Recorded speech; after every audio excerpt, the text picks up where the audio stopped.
अंतरराष्ट्रीय युवा विद्वान, जैन दर्शन में यूनिवर्सिटी टॉप व गोल्ड मेडलिस्ट, जैन सिद्धांत एवं न्याय विषयों को सरलता से समझाने वाले, यूएसए, इंग्लैंड, ऑस्ट्रेलिया आदि अनेक देशों में जैन धर्म की महती प्रभावना करने वाले, पंडित टोडरमल पुरस्कार, युवा विद्वत रत्न आदि अनेक पुरस्कारों से सम्मानित मूर्धन्य विद्वान डॉक्टर संजीव कुमार गोधा जयपुर द्वारा जानिए धर्म का मर्म।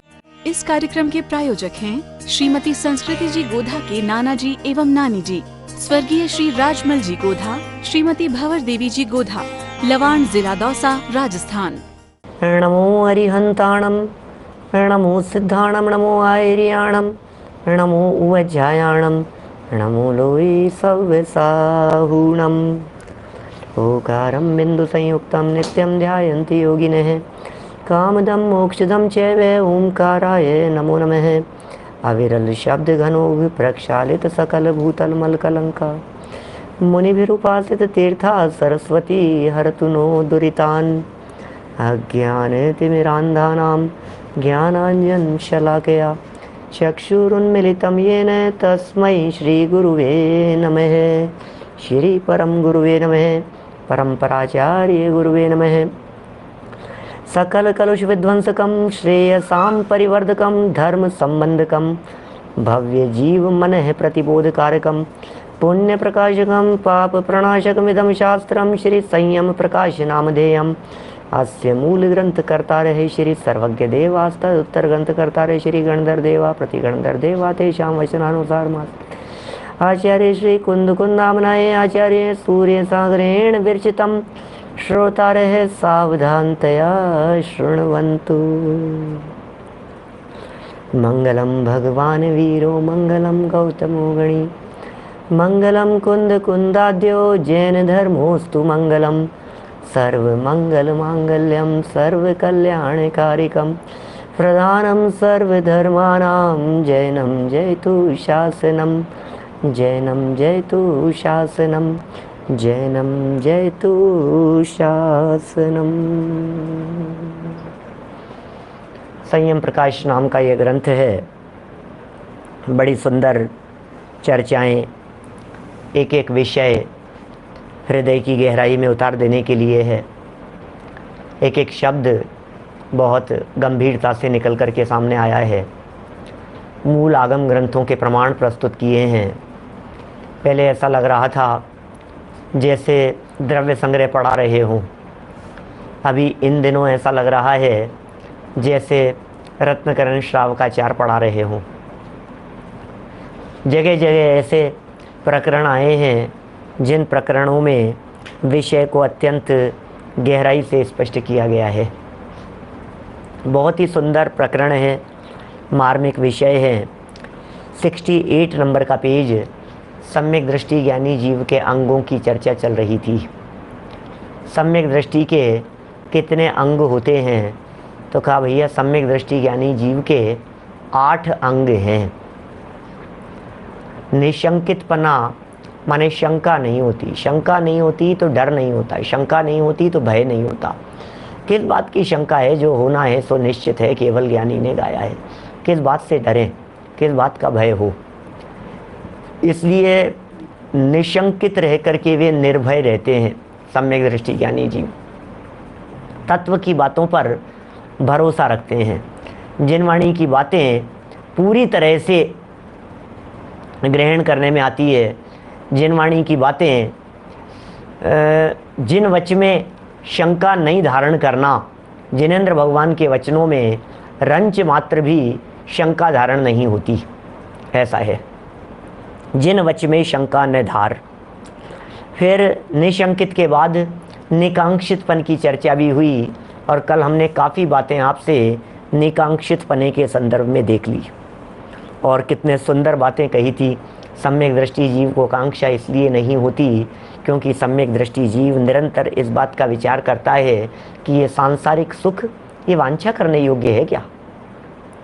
ये सांसारिक सुख जिसमें 4 प्रकार के महादोष पाए जाते हैं, वो कोई भी विचार करने योग्य नहीं है।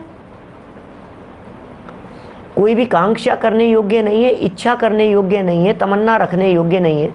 किस बात की तमन्ना रखें और क्यों रखें हम? उन भोगों की जो भोग कर्म के अधीन है, हमारे अधीन नहीं है। उन भोगों की जो भोग अंत कर सहित हैं, जिनमें अंत है, परमानेंट नहीं है, वो शाश्वत नहीं है। उन भोगों की हम क्या तमन्ना रखें जिनके हृदय में दुख भरा हुआ है? उन भोगों की हम क्या तमन्ना करें, क्या कांक्षा रखें जो भोग भविष्य में हमारे दुख के लिए बीज बोने वाले हैं? सुखाभास हैं, दुख के बीज बो रहे हैं क्या? माने भविष्य में दुख उत्पन्न करने वाले हैं, अनंत संसार के जन्मदाता हैं, नरक में ले जाने वाले हैं, निगोद में ले जाने वाले हैं, विकलत्रय पर्यायों में, एकेंद्रीय पर्यायों में, पृथ्वी कायादिक में, ऐसे त्रियंच आदि गतियों में हमें रुलाने वाले हैं, हमें फंसाने वाले हैं, हमें पीड़ित करने वाले हैं। ऐसे दुखों के आलम्बन स्वरूप उन भ्रमित सुखों की, भ्रम जनित सुखों की आखिर हम क्यों आकांक्षा करें? सम्यक दृष्टि ज्ञानी जीव उसकी आकांक्षा नहीं करता। देखिए, निर्विचिकित्सा तीसरे अंग की तरफ हम लोग बढ़ते हैं। क्या कह रहे हैं? 68 नंबर पेज, रत्नकरण श्रावकाचार्य का 13 नंबर का श्लोक है। स्वभाव तो शुचौकाये रत्नत्रय पवित्रिते। ओह, क्या शब्द हैं वास्तव में। संस्कृत भी कितनी सरल है।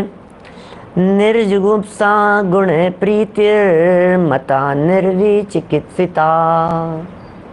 क्या सरल शब्दों में कह दिया। स्वभाव से ही, स्वभाव तो अशुचौ काये, काये शरीर जो है ये स्वभाव तो अशुचौ, स्वभाव से ही अपवित्र है देह शरीर, लेकिन रत्नत्रय पवित्रते, रत्नत्रय के माध्यम से पवित्र हो गया। वो जो देह, जो शरीर अपवित्र था, जो शरीर मलिन था, जो शरीर मलमूत्र आदि की थैली था, ऐसा घृणित शरीर भी पवित्र हो गया। इसलिए किससे पवित्र हो गया कि रत्नत्रय पवित्रते, रत्नत्रय के माध्यम से पवित्र हो गया। जो देह रत्नत्रय के माध्यम से पवित्र हो, उसकी पवित्रता को देखें या उसकी मलिनता को देखें। अरे, यदि इसे मलिन जानकर इससे घृणा की तो हमें साधर्मियों का लाभ नहीं मिल पाएगा। यदि हमने अशुचि जानकर वीतरागी संतों की शरण नहीं ली, यदि हमने इस देह को अपवित्र और मलिन जानकर उनके चरणों की शरण का सानिध्य प्राप्त नहीं किया, तो ये मान करके चलिए हम ही तत्व ज्ञान से वंचित रह जाएंगे। ये जिनागम के अनमोल रत्न, ये जिनागम के अनमोल मोती, ये मिलते हैं हमें वीतरागी संतों के चरणों की शरण में आने से। ये मिलते हैं हमारे को ज्ञानियों की शरण में, ये मिलते हैं साधकों की शरण में, साधना करने वाले, आराधना करने वाले, तत्व ज्ञान के रस में डूबे हुए, तत्व ज्ञान के रस में मग्न रहने वाले। ऐसे जो ज्ञानी धर्मात्मा पुरुष हैं, उन ज्ञानी धर्मात्मा पुरुषों का शरीर भले ही मलिन दिखाई देता हो, लेकिन उनकी आत्मा तो पवित्र है, रत्नत्रय का तेज है। सम्यक दर्शन, सम्यक ज्ञान और सम्यक चारित्र, इनकी अधिकताएं उनके अंतरंग में, ज्ञानियों के अंतरंग में इसकी अधिकता हुआ करती है। क्या देह रूपी देवालय में भगवान आत्मा विराजमान है, ऊपर से मलिन देह है लेकिन अंदर में दैदीप्यमान रत्न पड़े हुए हैं। हम आपसे पूछते हैं, आदरणीय ब्रह्मचारी सुमत प्रकाश जी साहब, वे उदाहरण देते हैं हमेशा डायमंड का। डायमंड यदि गटर में पड़ गया हो, क्या 1 करोड़ का डायमंड, तो बोलो निकालोगे कि नहीं निकालोगे? क्या 1 करोड़ का डायमंड है क्या? अनेक बार सभाओं में वे इस तरह का उदाहरण देते हैं। गटर में गिर गया, बोलो क्या करना है? नाली में गिर गया 1 करोड़ का डायमंड, निकालें कि नहीं निकालें? हैं? अरे भाई, वो डायमंड है, डायमंड वो मलिन नहीं होता। गटर के बीच में रहते हुए भी क्या अपवित्रता, विष्ठा में पड़ जाने के बावजूद भी विष्टा की रंच मात्र भी मलिनता उस डायमंड को प्रभावित नहीं करती क्या? बोलो। इसी तरह से इस देह रूपी विष्टा में पड़ा हुआ ये चैतन्य तत्व पड़ा तो है विष्टा में, लेकिन रंच मात्र भी दुर्गंधित नहीं होता। रंच मात्र भी देह की अपवित्रता, रंच मात्र भी देह की अशुचिता, रंच मात्र भी देह की मलिनता प्रवेश नहीं करती है इस चैतन्य डायमंड में। ये चैतन्य रत्न है, ये अस्पर्शित है, ये अस्पर्शित स्वभाव है इसका। अरसम रूपम गंधम अवत्तम चेतना गुणम असद्धम जानलिंग गहणम जीवम निर्दिष्ट संठानम। अरसम रूपम गंधम, अरस अरस है, ये अरस है, ये आत्म तत्व। और देह के संयोग में रहते हुए भी सम्यक दृष्टि ज्ञानी जीव उसकी मलिनता का विचार नहीं करके, अरे उसमें जो आनंद भरा हुआ है उस आनंद का लाभ लेते हैं। यहाँ देखिए कितना सुंदर श्लोक है ये।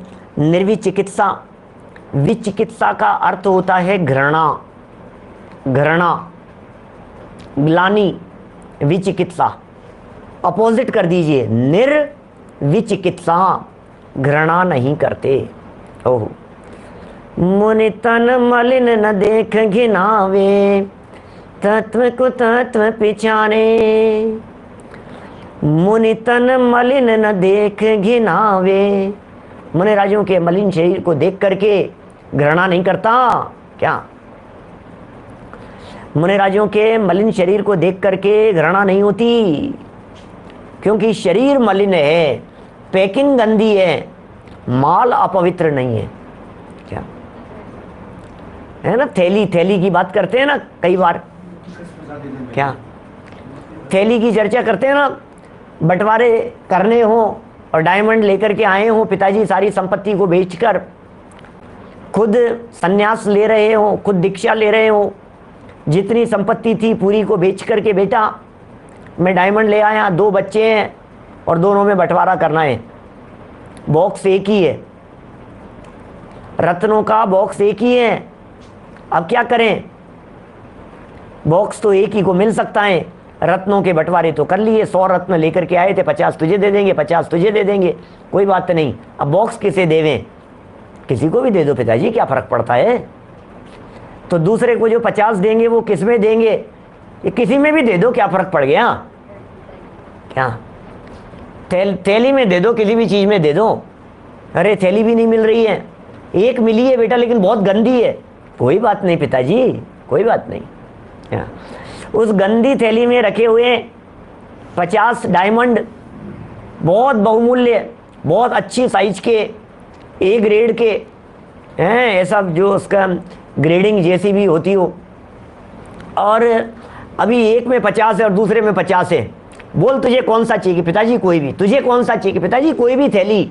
दोनों के अंदर रखे हुए जो बहुमूल्य रत्न हैं उनकी कीमत एक जैसी है। बाहर से सुंदर शरीर दिखाई दे रहा है, लेकिन अंदर जो चैतन्य आत्म तत्व है वो तो वैसा ही है जैसा अनंत सिद्ध परमात्मा का है, जैसा अनंत परमात्मा का है, जैसा भावलिंगी संतों का है, जैसा मुनिराजों का है। कोई फर्क नहीं है उस आत्म तत्व में। क्या? सिद्ध सी सभी की आत्मा, यही तो है भाई साहब जैन दर्शन। जैन दर्शन यही बात कहता है कि सबकी आत्मा सिद्धों जैसी है, कोई फर्क ही नहीं है, कोई फर्क नहीं है। भेद गिने संसार, ये व्यवहारिक जीव ये भेद करता रहता है, ऐसा नहीं ऐसा, ऐसा नहीं ऐसा, ऐसा नहीं पंडित जी ऐसा ऐसा ऐसा। अरे तू कितने भी भेद कर ले हैं, ये तो हमारे को चैतन्य तत्व सब में एक जैसा दिखाई देता है, सब में एक जैसा। क्या?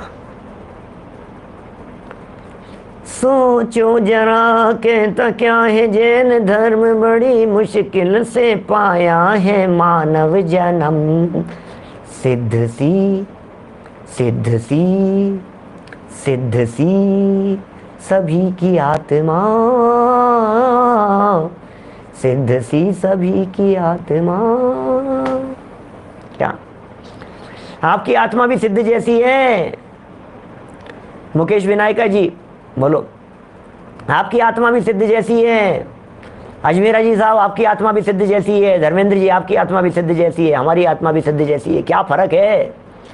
कि नहीं आप पंडित जी हो, आप पंडित जी हो, हम श्रोता हैं। कि नहीं आप बुजुर्ग हो, हम जवान हैं। कि नहीं आप तो बच्चे हो, ये बच्चे हैं, हम बड़े हैं। अरे क्या बच्चे बूढ़े देखता है, कुछ दम नहीं है। ये बचपन, ये बुढ़ापा, ये यौवन अवस्था, ये सब थैलियां हैं। थैलियों को मत देख, अंदर बैठे हुए माल को देख। क्या अमिट शक्ति सुख ज्ञान निधान, ऐसा है। उस निधान को देख, उस चैतन्य तत्व को देख। और सम्यक दृष्टि ज्ञानी जीव जब उसे देखते हैं तो उसे जगत के सारे पदार्थ स्वभाव से दिखाई देते हैं, स्वभाव से देखते हैं। वे देखते हैं पुद्गल को पुद्गल देखते हैं। अब यहाँ पुद्गल को पुद्गल देखने की बात आएगी। कल परसों दूसरे एंगल से कही थी बात मैंने, कब कही थी ध्यान नहीं है।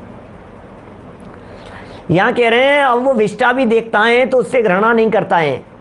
अब वो मलिन शरीर को देखता है तो उससे घृणा नहीं करता है। अब उससे अपवित्रता दिखाई देती है तो उससे ग्लानि भाव नहीं आता है मन में। क्यों नहीं आता है? अरे पुद्गल है, अनंत शक्ति संपन्न भैया। क्या ये पुद्गल के परमाणु हैं? इन पुद्गल के परमाणुओं में अनंत शक्ति देखी जाती है, अनंत पावर दिखाई दे रही है इन पुद्गल के परमाणुओं में। क्या बात कर रहे हो आप? क्या हर पुद्गल का परमाणु अनंत शक्ति संपन्न है? मैं किससे घृणा करूं? बोलो। ये जो पुद्गल के परमाणु जो मुझे अट्रैक्ट करते हुए दिखाई दे रहे हैं, ये वही पुद्गल के परमाणु हैं जो थोड़े समय बाद में परिवर्तित हो जाएंगे विष्टा में। ये बादाम का हलवा। क्या बुरा मत मानना, लेकिन सच्चाई है ये। एक दिन सुना गुरुदेव के प्रवचन में, बोले ये जो दिखाई दे रहे हैं ना आपको, ये मिष्टान, मेवा मिष्टान पकवान, बोले ये क्या है? क्या? बोले ये विष्टा की पूर्व पर्याय है। क्या बोले? क्या है ये सब? बादाम का हलवा ये क्या है? ये चाट पकौड़ी, ये सब जो इतने सुंदर सुंदर डाइनिंग टेबल पर सजा करके रखी है, ये सब क्या है? बोले अरे का दम है इन सब चीजों में, ये सब विष्टा की पूर्व पर्याय है। लो, हे भगवान, हे भगवान, थोड़ा बाद में नहीं कह देते? खा तो लेने दो। क्या कहे, क्या कहे, क्या? ये सच्चाई है। सच्चाई कह दी तो आप क्या क्या समझ रहे हो आप? हम ये कह रहे हैं उसके प्रति आकर्षण नहीं है, तो फिर घृणा का भाव? अरे घृणा का भाव भी नहीं है। क्या? क्योंकि देखो घृणा का भाव नहीं है। क्यों नहीं है? विष्टा को देख करके घृणा का भाव क्यों नहीं आता है? क्योंकि विष्टा को देख करके पता लगता है अरे पूर्व पर्याय में ये बादाम के हलवे रूप से बैठी हुई थी। अरे अब घृणा का भाव है। क्या क्या कैसे घृणा करें यार? पुद्गल है भैया। चमकदार शरीर सामने दिखाई दे रहा है, थोड़ा सा समय बदलते ही इसकी चमक धूल धूमिल हो जाती है। किसी भी चमक की बात करो, सारी चमक मटिया मीट हो जाती, खत्म हो जाती है। क्या दम है इसमें? फीका पड़ गया, ओहो, सर से बाल चले गए, मुंह से दांत निकल गए, ऐसा हो जाता है। मुंह शक्ल देखने को पसंद नहीं करता है। अरे ये क्या हो गया, ये क्या हो गया भाई साहब? अरे भाई साहब दिखाई नहीं दे रहे हो। 3 महीने बाद में किसी व्यक्ति से मिले, ऐसा दिखता है अरे और ये क्या भाई साहब, ये क्या हो गया? आप तो पहचानने में नहीं आए। अरे राम, सारा शरीर बिगड़ गया। किसी मरणासन्न 3 महीने से हॉस्पिटल में पड़े हुए व्यक्ति की जरा आंख नाक काल शक्ल देख करके आओ, जरा क्या हालत होती है उनकी, कैसा रूप शरीर दिखाई देता है। लेकिन उसके बावजूद भी जब बात करते हैं ज्ञानियों से, विद्वानों से, तो अंदर का बल, अंदर का तेज ऐसा निखर करके सामने आता है। अद्भुत बात होती है कुछ। युगल जी बाबू जी के पास में जब चर्चा करने के लिए जाते थे लास्ट के कुछ सालों में, पहले तो थे ठीक थे, लेकिन अंत में जब जाते थे तो बहुत अस्वस्थ जैसे दिखते थे और बिल्कुल ऐसी दशा दिखती थी कि वो पता नहीं चर्चा करेंगे भी कि नहीं करेंगे। अंदर से पकड़ करके लेकर के आते थे उन्हें चिन्मय भैया, और बड़ी मुश्किल से, और आकर के बैठे वो बिल्कुल। और लेकिन जब चर्चा प्रारंभ होती थी क्या, तो निज वज्र पौरुष से प्रभु ऐसे दाढ़ वाणी निकलती थी। ऐसा लगता था कि यार क्या जोश है भाई साहब। सब रोग बीमारी तकलीफ सब एक तरफ धरी रह जाती थी। कमल जी बोरा साहब, बोलो सही कह रहा हूं कि नहीं? क्या मैंने कैसे व्यक्तित्व होते हैं अंदर में, जो वो बल होता है ना वो तत्व का, वो बात ही कुछ और होती है। अंदर वो शक्ति कहां से आ रही है? अरे शरीर की शक्ति थोड़ी ना है। शरीर की शक्ति की क्या बात कर रहे हो? क्या मैं बोलता हूं तो शरीर की शक्ति से थोड़ी ना बोलता हूं। शरीर में तो कुछ शक्ति नहीं है।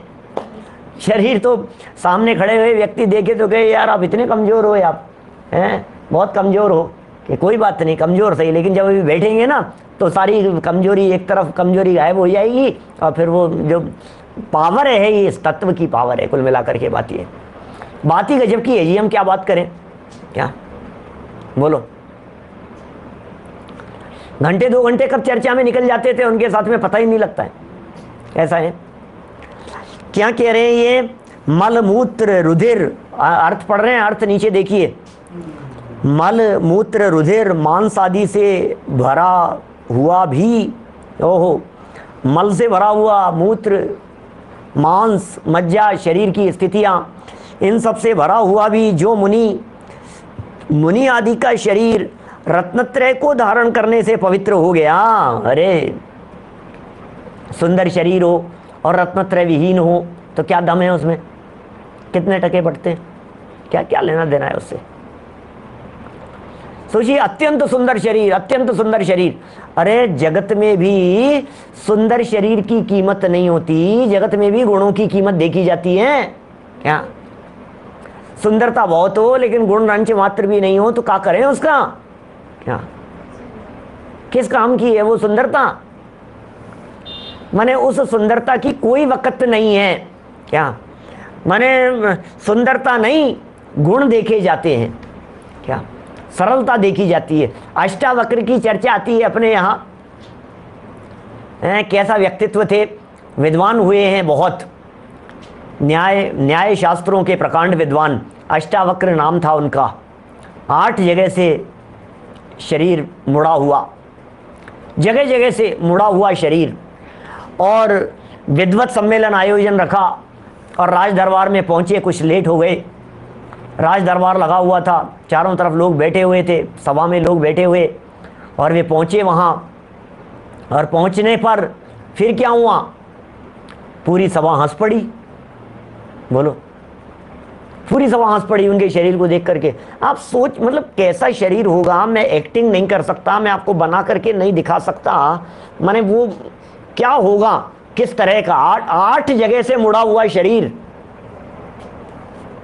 है, क्या कैसा शरीर होगा और किस तरह से वे चल करके आए होंगे। बोलो, पूरी सभा हंस पड़ी। आपको जान करके आश्चर्य होगा, लेकिन जब उन्होंने उद्बोधन प्रारंभ किया, जब उन्होंने बोलना प्रारंभ किया, सारी सभा दांतों तले उंगली दबा ली। भाई साहब, क्या बोलो आप, ऐसा है। सही कह रहे हैं भरत भाई, लाइव ऑपरेशन देख लो तो पता लगे अंदर क्या भरा हुआ है, क्या निकलता है। विष्टा ही विष्टा भरी हुई है, मल कीकस वसा देते मैली, नवद्वार भये घिनकारी, पल रुधिर राधमल थैली, कीकस वसा देते मैली, नवद्वार भये घिनकारी, अस देह करे किमियारी। क्या करें बोलो, ऐसी हालत है। अब सब हंस पड़े, और जब उन्होंने उद्बोधन प्रारंभ किया तो शुरुआत पता है कहाँ से की, ऐसा सुनते हैं कथाओं में, एक वाक्य उन्होंने यहाँ से शुरू किया और राजा और पूरी सभा को बड़ा ऐतराज हुआ और उन्होंने ऑब्जेक्शन शुरू कर दिया। वाक्य ये था, जैसे हम कहते हैं ना, हे भव्य जीवों, ऐसे शुरू करते हैं ना, हे भव्य आत्माओं, हे मुक्ति रस के रसिक भव्य आत्माओं, हे भावी सिद्ध परमात्माओं, ऐसे ऐसे अपन उद्बोधन शुरू करते हैं ना कहीं किसी सभा में, क्या सभी भावी सिद्धों को हमारा जय जिनेंद्र। अरे उन्होंने तो बात यहाँ से शुरू की, क्या सभा में बैठे हुए सभी चमारों को मेरा यथा योग्य वंदन। क्या अब बड़े बड़े विद्वान लोग हैं, बहुत ज्ञान के धारी, सब लोग, बड़ा आश्चर्य हुआ, सामने ऑब्जेक्शन शुरू कर दिया। राजा राजसभा लगी हुई है, क्या कर रहे हो आप, ऐसे कैसे बोल रहे हो आप, भरी सभा में, राज दरबार में, यहाँ महाराजा साहब की उपस्थिति के अंदर हमारी ऐसी बेइज्जती हम बर्दाश्त नहीं करेंगे। इस बात को आप अपने वचनों को वापस लीजिए, आप क्षमा मांगिए हमसे। उन्होंने कहा, क्षमा करना विद्वानों, मैं तो सिर्फ इतनी सी बात कह रहा था, चमड़े की परख करने वाले तो चमार ही होते हैं। इस कार्यक्रम के प्रायोजक हैं श्रीमती संस्कृति जी गोधा के नाना जी एवं नानी जी, स्वर्गीय श्री राजमल जी गोधा, श्रीमती भंवर देवी जी गोधा, लवाण, जिला दौसा, राजस्थान।